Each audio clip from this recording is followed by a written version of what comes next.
I talk boxing and MMA like nobody else does. Tune into the FightBig.com podcast show. This is FightBig.com's Rick Deserves podcast. Uncensored boxing talk for uncensored MMA talk. Tune into the FightBig.com podcast show. Let's pump this up. What's up, dudes? It's your boy Rick from FightBig.com, the official podcast of FightBig.com. I was away for like 2 weeks, okay? I want to get right into it. I covered the Mayweather thing. If you listen to the podcast on a regular and you subscribe to it, thanks. Then you know where we're standing at. I got to catch up on a lot of things. 2 weeks gone.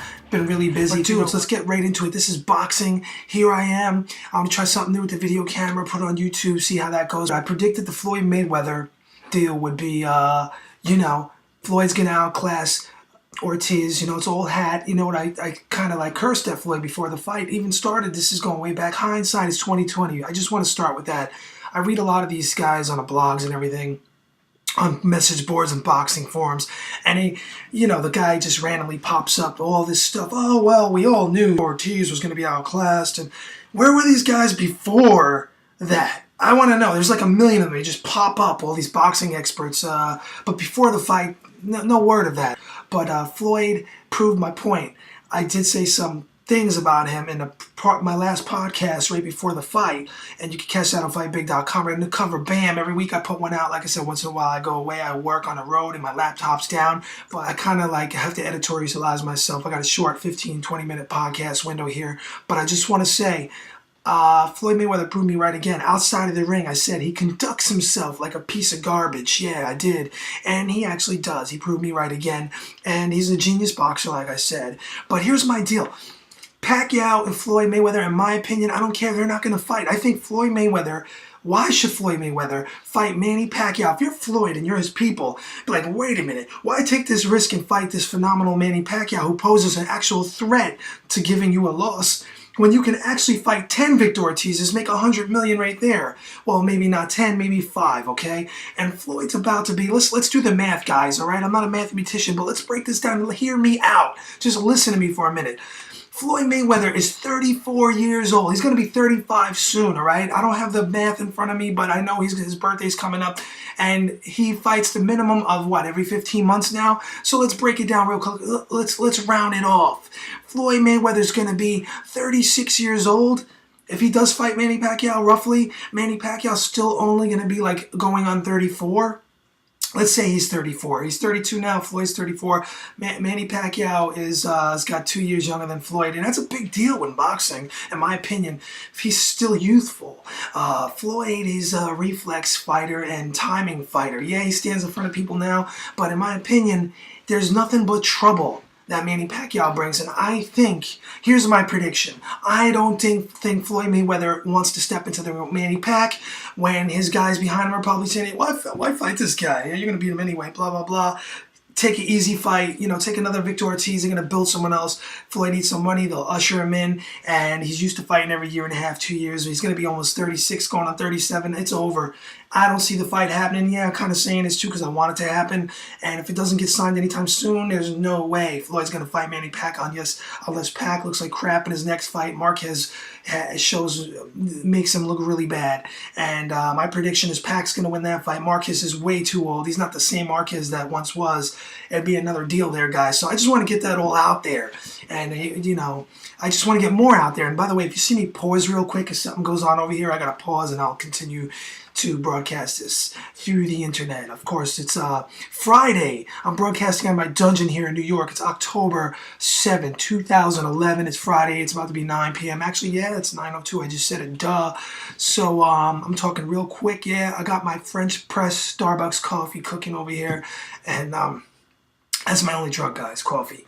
So this is kind of weird for me because I got the camera on as I'm doing a podcast, but we'll see what happens. I'll throw it up on YouTube because there's a lot of people that will never click on a podcast. They're more visual. They want to see videos and they want to comment and stuff like that. So, guys, by the way, on Team HBO YouTube user, I will be putting Friday Night Fights when this new season comes back up in January.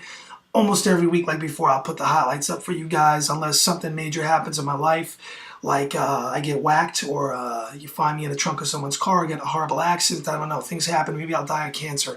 Maybe I'm predicting my own death right now. I'm kind of morbid, but this is my sense of humor. It's weird. But dudes, let's go into Alfonso Gomez versus Cinnamon. You know who Cinnamon is. Alvarez, the Saul Alvarez. To me, I've been saying it. He's a hyped up bum. I know. Look, I love Mexican fighters. I love Julio Cesar Chavez. Grew up watching him. I love Barrera Morales. I love that Morales. He's back in the game. He won on a pay-per-view and undercard. He won a new WBC title. Even though we know the title is horse crap, it means something because Morales has it. He's the man. All right. But I gotta tell you guys, HBO, Oscar De La Hoya, and a whole bunch of them are selling us crap. Alvarez is not a superstar. He's a B- fighter. He was struggling against Alfonso Gomez. He looked like garbage. Yeah, he eventually won.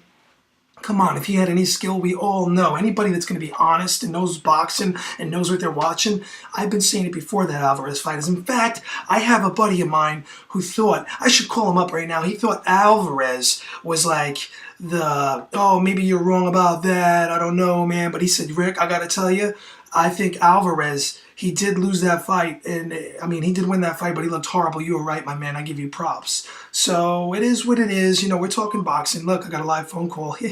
This is totally unexpected off the hook. This is my good Guatemalan friend. Hey, Ruben, I'm doing my podcast right now, and I'm talking about Alvarez right now. You got a second? Alvarez? Yeah, I'm talking about Saul Alvarez, the Gomez fight, and I was telling everybody how what you said, that you weren't sure, but once you seen the fight, you give me my props. Tell them what you thought real quick. Oh, you mean Canelo Alvarez, yeah. Yeah, I'm so out of it right now. That's right. Canelo, Cinnamon, Saul Alvarez. Go ahead. What do you think? So, what did you were doubting me before the fight a little? Be honest. You said to me, Rick, I don't know. Okay, it's like when I first had initially seen Canelo Alvarez on HBO, it's like they were thrown in there with unknowns, tomato cans, bums, however you want to call it, but you weren't sure. He looked impressive, against them, but simply, the constant part bumps and whatnot, but I wouldn't consider that. But as for his last fight, on the undercard of Mayweather, yeah, man, he was in there with another unknown, but probably who has more experience in the ring and so forth. And he had trouble with it, man. He really didn't look as impressive as he had looked. But prior to that fight with Alvarez, right? They're calling him a superstar. You heard me going on and on my podcast, and you said, yo, I got to give you your props. Remember you called me? Yep. Yeah, there's most definitely Alvarez. I think I was right. It's one of those, they wanted to make him he's a paper champion, really. And it's like he's just being hyped up. HBO, that's his fight, that's their fighter, and of course they're gonna... All right, you're boring my audience. You're boring my audience. I got to cut you off. Ruben, real quick, give a shout out to all the Spanish people out there watching my podcast and watching I got this filming on the computer. Real quick. Okay, mi gente latina, de nuevo aquí con nuestro amigo Rick Cesaro, el maestro del boxeo. Este hombre siempre sabe lo que habla cuando habla de boxeo y de boxeadores. All right, man. Well, listen, dude, I don't want to cut you off again. But we got to be real quick because these people have a short attention span. This one's going on YouTube, and they don't like to listen and watch. It's very short attention spans on YouTube unless you're doing a head dance and blowing people up with guns. So, dude, I'll get back to you, man, and we'll go out. We'll have some fun. It's Friday night. Maybe we'll go out later, hit a club, see some chicks. All right, man. I'll talk to you later. Thanks for weighing in, buddy. And that's my boy Ruben Medina, and he was live. Peace. Guys, there it is. I just want to add that in there, throw that in there real quick. And come on, Alfonso Gomez. Look, boxing fans, it's vicious because we expect so much of these guys. We're on a high level here. We're not talking about ESPN2, which had a phenomenal year in boxing. I love their fights. I enjoy it. I love seeing guys coming up on an up and up. You don't know them. I love seeing the upsets like Andy Lee. Speaking of Andy Lee, that's another bum. These are the bums of our era awards. I mean, they're putting them on a high level now. Upper echelons to HBO, showing these guys on a big stage. Emmanuel Stewart, I don't know what he sees in Andy Lee. Oh, we kind of found out. He's in love with the guy. He loves him. Once you fall in love with the fighter, they say don't fall in love with the fighter. Andy Lee's a bum. I don't care if he beat Brian Vera in a rematch, all right? He's a bum. He's probably a nice guy. I'd love to talk to him, say what's up, give him a slap five, but I'm like, dude, come on, man. You're not going to be a big champion in this game, I mean, you're not at the top. And they're putting him up there, and especially Alvarez, they're throwing him in there, superstardom, selling some tickets. And Chavez Jr., he's another one. This is a big time joke, and this is why the UFC right now is kind of superseding boxing. They signed a deal with Fox, and they're doing awesome because I would like to say they're more honest with their fans. By the word honest, meaning they have Dana White controlling the whole thing with the Fertitta brothers, and they throw amazing fights, and they don't try to shortchange the people. Like back in the day with wrestling, the WWF, they had the cheap guy versus the good guy, and they throw it on TV. Well, this is what HBO, in my opinion, is doing. If you're following me on this is what they're doing, and it's kind of weak, it's lame. I'm mad at boxing. Hey, I'm pissed off. So thank God I get to watch The Ultimate Fighter. Speaking of Ultimate Fighter, guys, Spike TV, check it out every week. I think it's Wednesday night, I forget. Look, I'm doing this off the head. I didn't take any notes or nothing like this. This is all off the dome right here, but I do have some fight news up here for you guys real quick. We got tomorrow night. Let's switch gears real quick. I said what I had to say with all that. You got UFC 136. Looks to be promising. I can't wait. I'm always down for the UFC. You got Edgar versus Maynard, and that, what is that? Maynard guy's undefeated, right? You got a couple of good fights on here. I mean, you UFC guys, you guys know all the names, and I know the faces. You know, I've been watching Tough since 1, but it looks really interesting, and I want to see Kenny Florian. He's going to fight, and you got a lot of these guys are going to step up in it, and it's going to be they're going to have a prelims. It's going to be awesome, the prelims. I saw the highlight on Spike TV, so look forward to that. And I like the UFC, like I always say, because they do make boxing step up their game in some ways, but now it's kind of like digressing. It's getting weak again. I don't know what's going on. Floyd Mayweather pissed me off. I'm sorry. Look, I paid $60 for that crapola fight, right? That was the sucker punch heard around the world. Yeah, it was legal. Floyd took advantage of it. The guy was, I think, look, let me go right back to this. We're revisiting this real quick. Victor Ortiz was doing, I'll use an analogy, like back in you ever play Fight Night, a video game, and there's a guy online, I've done it before, and he's really good, and he's better than me, and you'll low blow him, you'll headbutt him. That's like with Floyd. He realized, hey, I'm not going to beat this guy. I can't even hit him. He's got Floyd in the ropes, and he's landing like 1 out of 10 shots. Floyd, he's so frustrated. He did like Mike Tyson did with Holyfield. I'm not going to beat him. Let me headbutt him.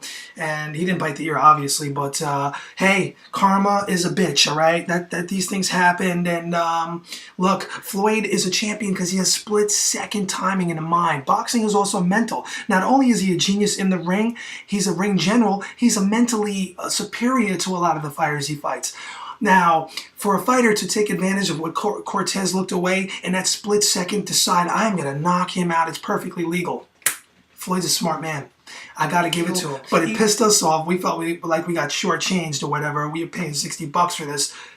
He did a split-second decision. He made a split-second decision along with all his skill package that allows him to be a phenomenal champion. But there's going to be a big problem at the end of the day when he's undefeated and he doesn't fight Manny Pacquiao. But I don't see that happening, and I think why fight Manny Pacquiao, like I said before, when you can fight a couple of Victor Ortiz level fighters and win big, get the big money, get the 24/7, and retire undefeated. Floyd goes broke. Down the line, like I said, he'll be doing the seniors tour. Oh, Sergio Martinez, real quick. He looked vulnerable. He's getting a little older, and I think his age is hitting him. He's an awesome guy. I always say he looks like a Spanish Roy Jones.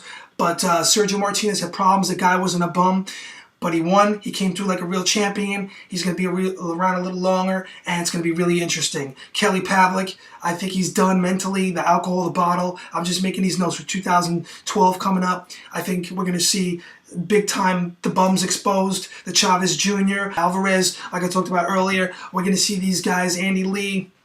You know, the truth is going to come out in the ring, guys. Some of us know what's going on. They know we're being hoodwinked and swindles. Others on the message boards, they don't know. They have no clue. They think Victor Ortiz is going to, before the fight, beat Floyd. A lot of these guys buy into the hype because they're casual boxing fans. So, enjoy the UFC, enjoy MMA, enjoy boxing, and we're going to talk about this. We'll continue this next week. Go to FightBig.com. This is the official podcast of FightBig.com. If you like UFOs and you like the paranormal and all that stuff, guys, check out UFOglow.com. I'll see you guys soon. Go to FightBig.com. Hit me up. Check out everything, and enjoy the fights. Peace, dudes.